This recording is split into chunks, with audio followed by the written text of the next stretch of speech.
যে 2025-এর picnic attend করবো সেটাও তোমাদেরকে দেখাবো। তো দেখতে থাকো আমার ভিডিওটা, আর কেমন লাগে অবশ্যই আমাকে কমেন্টস করে জানাবে।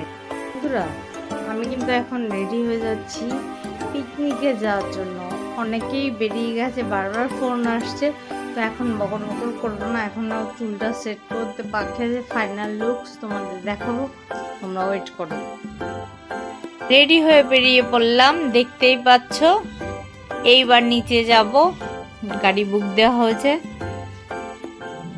সঙ্গে বর, ছোট ছেলে আর রিতমকে আমরা রাস্তা থেকে তুলে নেব, মানে ও পড়তে গেছে টিউশনে, সেখান থেকে তুলে নেব। তো আমি আগে নেমে যাচ্ছি, ওরা দরজা লক করে ওরা বেরিয়ে আসবে।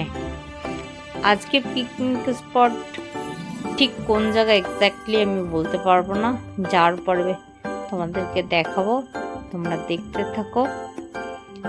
আর তোমরা কে কোথায় এবার শীতে পিকনিকে যাচ্ছ অবশ্যই জানাবা, যাতে আমি নেক্সট ইয়ার তোমরা যেখানে যাও সেখানে যেতে পারি। আমরা গাড়িতে উঠে পড়েছি, এখন রাস্তায় টিউশনের ওখান থেকে রিতমকে তুলে নেবো। আমরা গাড়িতে তুলে নিয়ে আমরা পিকনিকে যাব, কারণ আমাদের অনেক ফোন আসছে, অনেকটা দেরি হয়ে গেছে। আমাকে দেখে তোমরা বুঝতে পারছো ভীষণ ঠান্ডা আজকে। তো আমি কিন্তু একদম পুরো প্যাকিং হয়ে নিয়েছি, চলে এসেছি পিকনিক স্পটে। এটা হচ্ছে ভাদুর থেকে একটা মানে বাগানের ভিতরে আর কি, চারদিকে চাষের জমি, আম বাগান, তার ভিতরে মানে পার্টিকুলার কোনো পিকনিক রিসর্ট এটা না। এখানে রান্না বান্না হচ্ছে, দেখতে পাচ্ছ।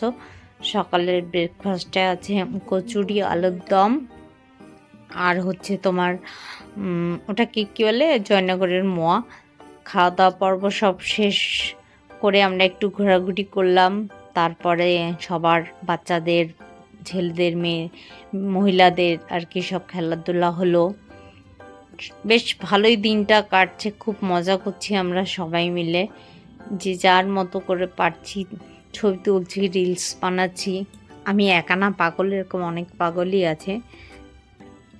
এই যে আমার বড় ছেলেটাই শুধু বসে বসে মোবাইলে গেম খেলছে, সে কারোর সাথে আসলে মেশার মতো পাচ্ছে না, বা সে মিশতে পারছে না। যাই হোক, তোমরাও আমাকে জানিও যে আমার এই বড়টার মতো এরকম তোমাদের ঘরেও নিশ্চয়ই আছে যে লোকের সঙ্গে মিশতে চায় না।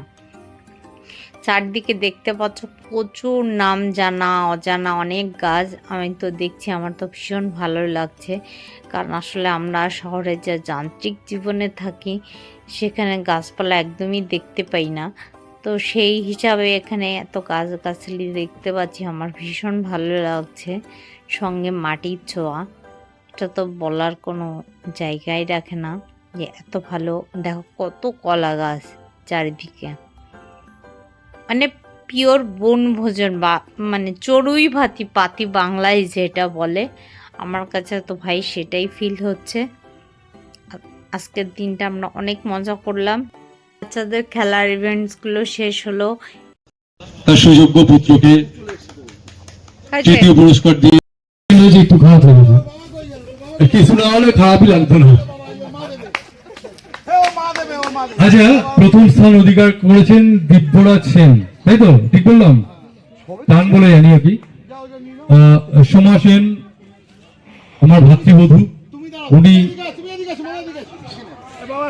প্রাইজ দিচ্ছেন দিব্যরাজ সেনকে। ছবি তুলতে হয়তো ব্যাক ফ্যাক হলে ভালো লাগে না আর কি।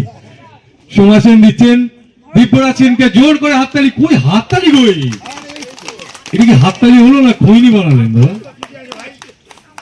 চলো চলে এসো।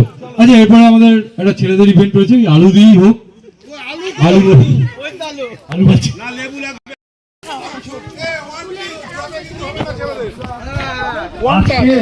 এই কন্টেস্টে যে প্রথম হবে, একটু বলে রাখি, আজকে এই কন্টেস্টে যে প্রথম হবে, দ্বিতীয় হবে, তৃতীয় হবে, তাদেরকে এই বর্ষসেরা, মানে বর্ষের শেষের দিকে আমরা চলে এসেছি, বর্ষসেরা আলু ভাজ।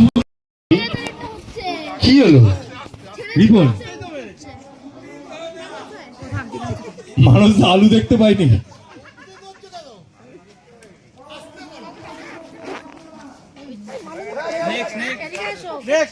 চলো রিপন সাহেব।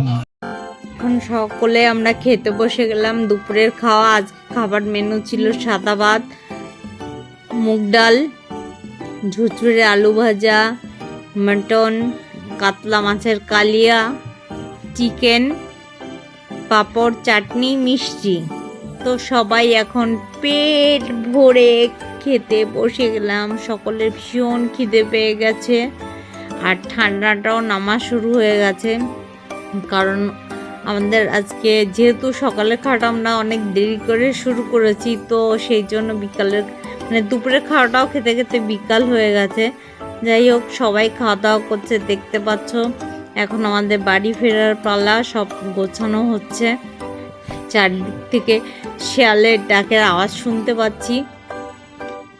এখন সব গোছগাছ করে নেওয়া হচ্ছে এবং আমরা আশা করি সামনের বছর আবার আমরা আসব অন্য কোথাও পিকনিকে। আসছে বছর আবার হবে এই স্লোগান নিয়ে। এই আগামী দিনগুলো সবার ভালো কাটুক। বন্ধুরা, যদি তোমাদের আমার ভিডিও ভালো লেগে থাকে তাহলে তোমরা অবশ্যই আমাকে সাবস্ক্রাইব করো, আমার পাশে থেকো। আর কেমন লাগছে আমাকে জানিও। সবাইকে আজকের মতে বাই বাই।